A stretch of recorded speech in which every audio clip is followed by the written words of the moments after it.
Americans have been hating soccer for ages. Christopher Columbus brought over many things still popular in the US today. Guns, intolerance, rats, and syphilis.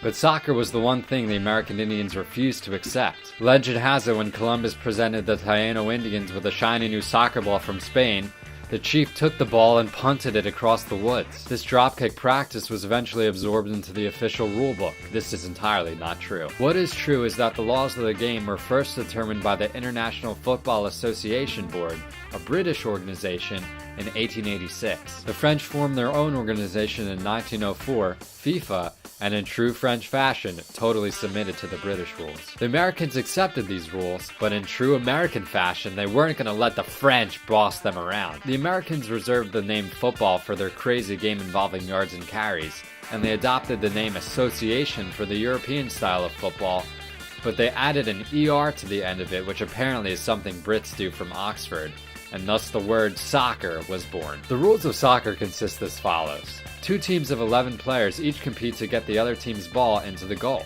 Each team is led by a captain whose only one official responsibility is to be involved in the coin toss prior to the kickoff. That's right, America, the president of the team doesn't even have to do anything. Usually in the US, we have to wait until the end of the second term for that to happen. The field is called the pitch, which is really confusing to Americans because in American sports, the pitch is usually associated with a ball being thrown, which is banned in soccer, except for balls being reintroduced into play. There are 8 ways to reintroduce a ball into play.